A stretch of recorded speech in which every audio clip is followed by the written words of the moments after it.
Hello, and welcome to this podcast mini-series on coastal resilience in the face of climate change. I'm Josephine Anselin.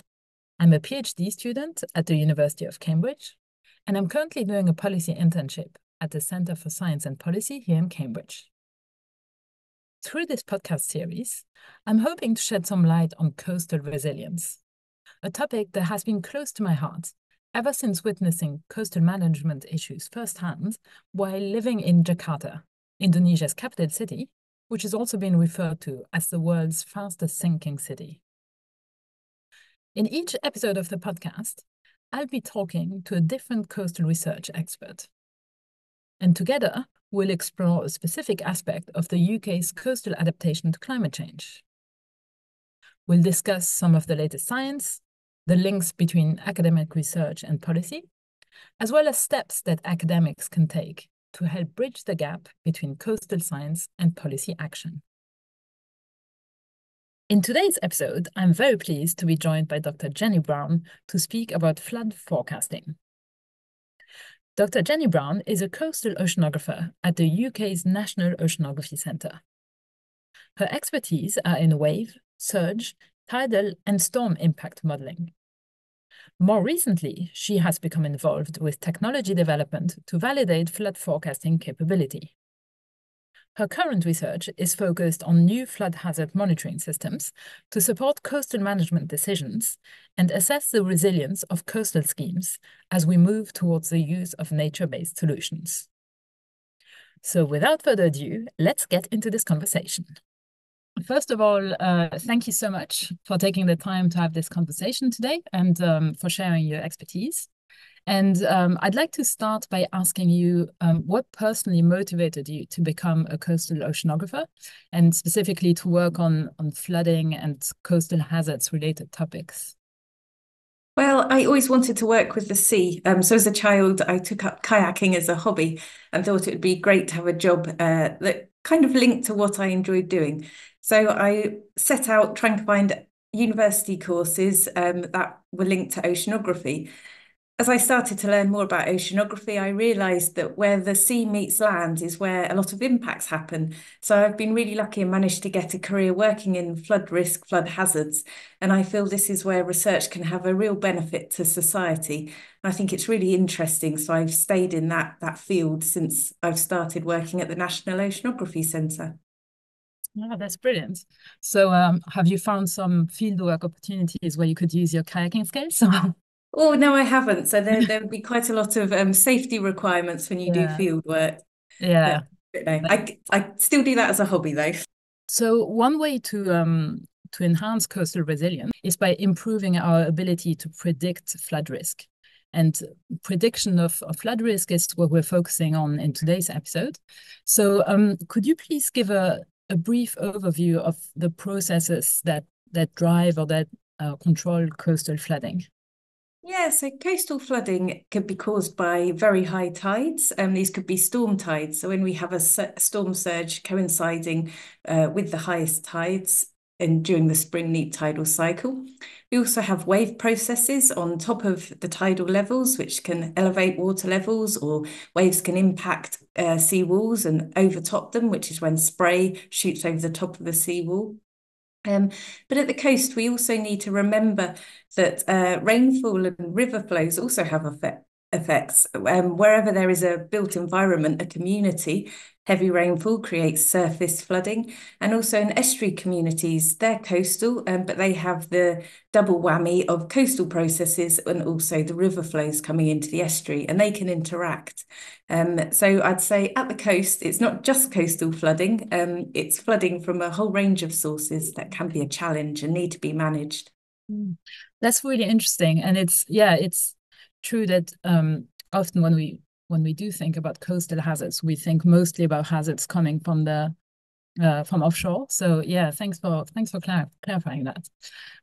So you mentioned tides and storm surges, but so how does climate change affect these processes and then affect flood risk in the UK specifically?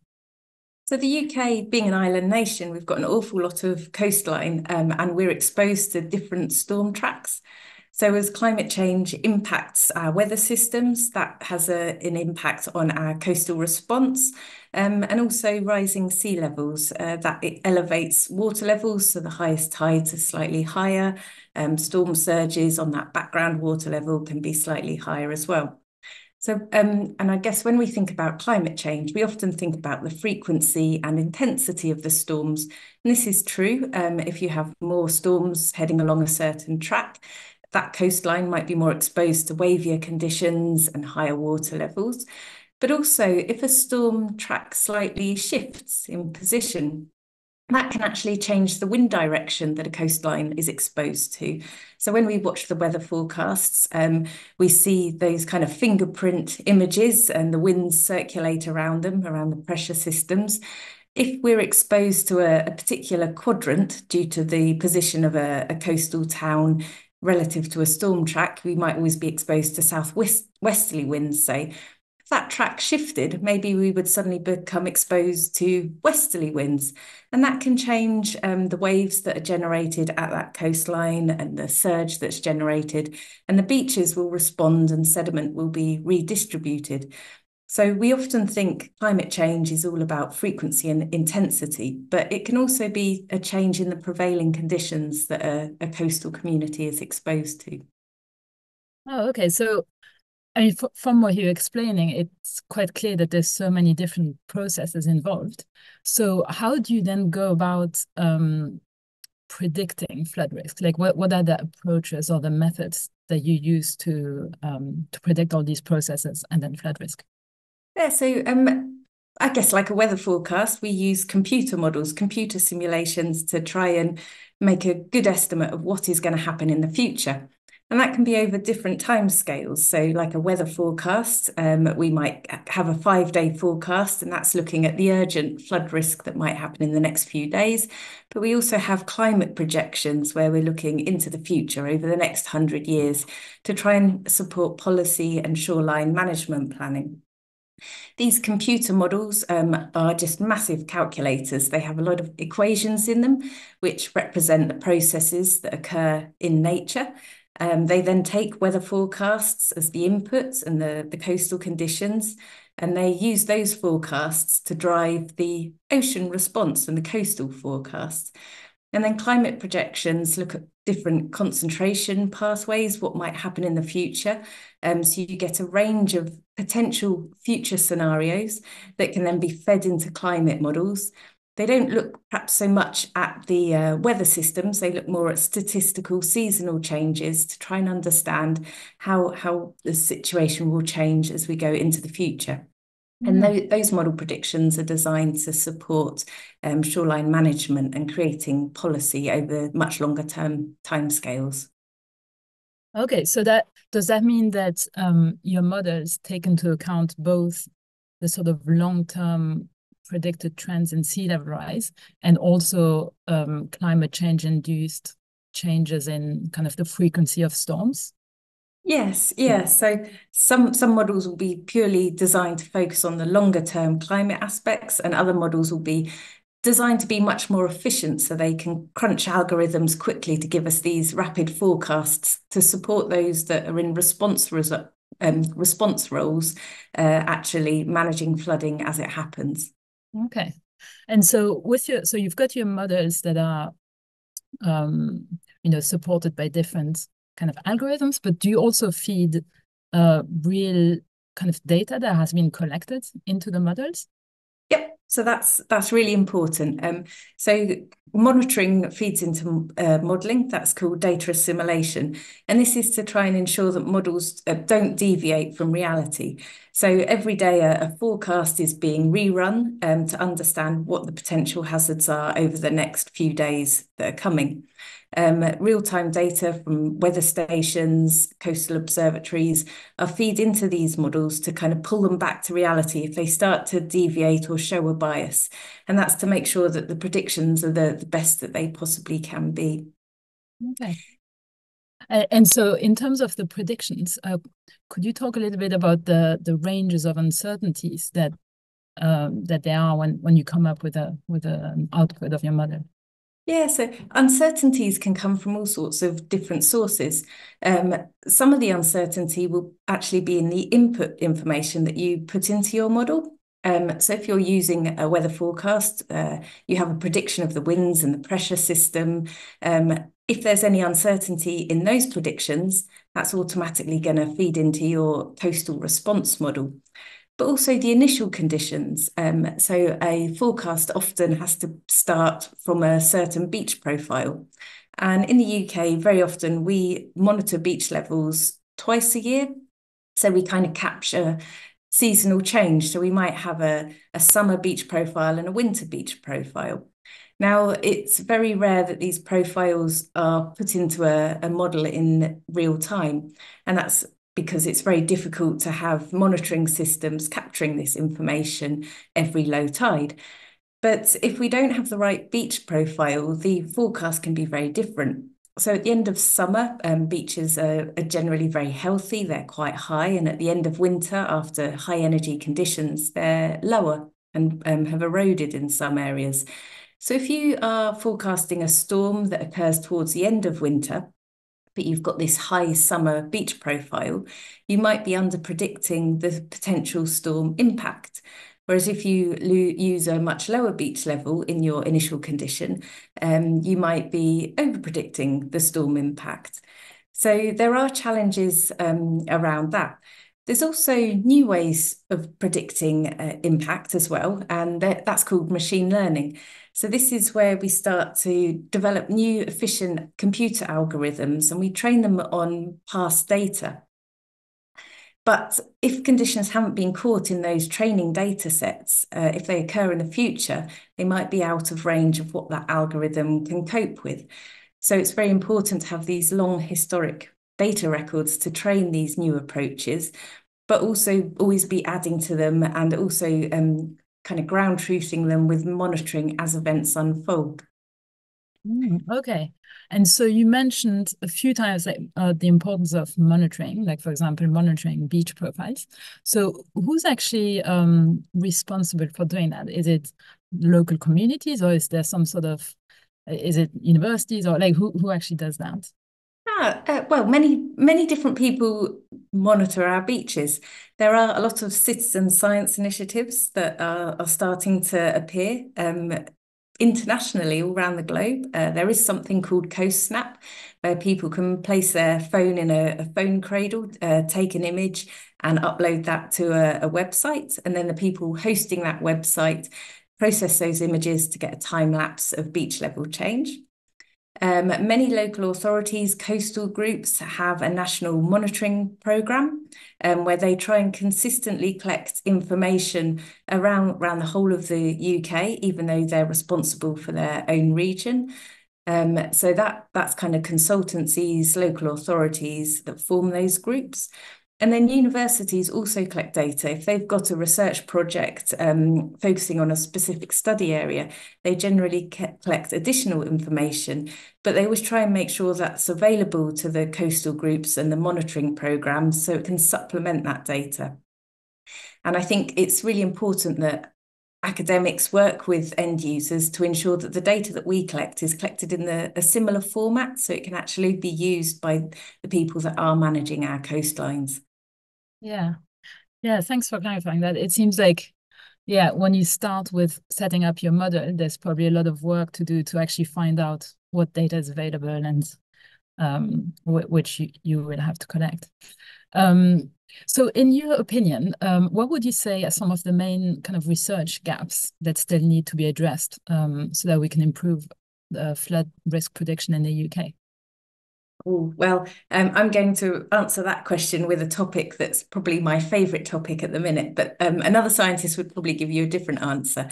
So I'm going to talk about wave overtopping because that's a topic of interest to me at the minute.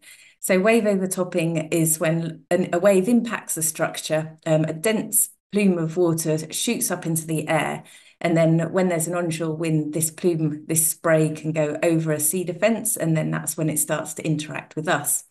Now, I'm interested in this because it's not only carrying water across a sea defence, which causes a flood risk due to the volume of water, But the plume can also be carrying any debris from the beach. So that might be pebble, it could be driftwood, it could be anything. And if that hits a person or a car windscreen in a car park or a window on a property, that can be very damaging. But the research questions around predicting this overtopping spray, there's quite a lot of limitations and information gaps around how the wind interacts with this spray. So we've had a lot of work looking at coastal predictions where we're predicting tides, waves, but then we now need to focus our attention on the impacts once these combinations of events actually interact with our coastline. How does that water transfer onto land and actually impact with us? And once this spray is up in the air, there hasn't been so much research around how wind interacts with it. And that's because it's very difficult to observe what goes on. And you need to have observations to be able to parameterize what's happening, make equations of the physical processes to then put them into computer models to be able to do these predictions. So very often, because it's a very high energy environment at the coast, we use laboratory experiments. So we would work in large flume tanks and have scaled experiments. So we can generate a lot of data that way to develop these modeling codes. But getting wind acting on waves in all sorts of different directions for all sorts of different structures and beach profiles is very difficult. So I'm currently interested in how can we develop monitoring technologies to actually start getting observations at the coast so we can start improving our representation of this overtopping spray. Wow, that sounds very interesting. I'm looking forward to see what comes out of that research. And I also wanted to ask you, based on your experience from like interacting with policymakers and also engaging with the general public, what would you say are some of the biggest misconceptions when it comes to flood forecasting? Well, I'm not quite sure what the misconceptions are. I would say policymakers, when they're making their decisions, their plans, planning strategy, they generally do want a good evidence base to make these decisions. So they often engage with scientists to collect a science database, which they believe is credible to help support the development of new strategy and future management plans that are resilient to climate change. So they're very engaged with science, they interact with us. But I think the challenges come when we then start talking to the general public. So when we start talking about flood risk management, people very often think about concrete sea walls. We know concrete provides a protective barrier, but going forwards, we need to think more about adaptive solutions to management and more sustainable solutions. And there's a lot of conversations around using nature-based approaches to managing coastal flood risk. But the general public perhaps don't understand how these processes work, and they're quite nervous. So if you're in an area where there's perhaps salt marsh regeneration or sand dune regeneration, often the feeling is you'd much rather have that concrete sea wall. Problem is, if you keep having these fix the line, hold the line, concrete barriers, they actually damage the ecosystems. So by fixing that line in place with sea level rise, beaches in front of them are starting to erode or salt marshes being lost. And we're starting to lose our natural habitats. So now this is understood. We now need to actively compensate this and actually ensure we're not having a detrimental impact on ecosystem services. But I think trying to communicate this with the public, if you're someone who's perhaps at risk of flooding, you're very nervous for your property. So I think the challenges coming are how to communicate how nature-based solutions work, how they offer a resilience as well. So if you think about a community behind a very large seawall, if that seawall failed, there would be a lot of properties at risk of flooding. The water could gush through a gap in that seawall. If you are behind perhaps a nature reserve, a salt marsh area, if a storm did cause damage to that natural habitat, vegetation was lost, it can recover in the summer. So the protection could be maintained over longer timescales. And that's what we mean when we start to talk about resilience. So concrete is a protective measure, but it isn't resilient. If it breaks and it cannot recover itself. So I think trying to understand people's concerns and trying to explain how natural solutions can be used and the level of protection they offer and how they provide resilience over longer timescales is critical. And how to have those conversations is quite challenging, because if it is your personal property that's at risk, you obviously have got a lot of worries about what the future might look like. Mm. Yes, and that really highlights how like having the perfect solution from a scientific point of view can be good, but public engagement in the end is very important for it to actually be an effective solution. Yeah. And so you just mentioned this shift from kind of structural approaches or structural solutions like seawalls towards more nature-based solutions. But given the increased frequency of storms that we've seen hitting the UK in recent years, have you noticed any other shifts in the approach taken to manage flooding? I guess my answer to that would be is we're always shifting our approaches. So if the 1953 storm is talked about a lot, after that event, you had things like the Thames Barrier being built. That's when we started initiating these concrete seawalls around the North Sea. So that was kind of our reaction to large storm events. And then when we've got these protective measures in place, we start building our communities as we have this sense of security. Now we've kind of started to realise that concrete can have this impact on the ecosystems, and we're starting to lose habitats. We're now shifting towards looking at nature-based solutions. So I guess we are in yet another transition phase where we're now starting to look at adaptive management plans and how we work with nature. Also, people who are in a kind of an operational role, they often review their kind of operations and ensure that they're fit for purpose. So if we think about the Thames Barrier, if it starts closing more frequently, then there's concerns around when the maintenance can be fitted in. So when it was initially designed, you would assume that during winter is when it's being shut, and you would have planned maintenance in summer when it isn't being closed. But now we do see large storm events in summer as well. So some of the operations need to be adjusted to plan how we work with this. We also have to think that a management plan also has a fixed design life. And as schemes come to the end of their design life, the latest climate projections are being used, the latest understanding is being used to actually design what the next approach is for an area. So we are always kind of monitoring what's happening, assessing what's happening, updating our predictions, and adapting management activities as required. So that doesn't mean every week we're doing something, but perhaps every 5 to 10 years, there is an update and a refresh to policies. Okay. And so aside from conducting your own research, you've recently also taken the role of co-director of a new flood research center. So could you talk a little bit more about this, please?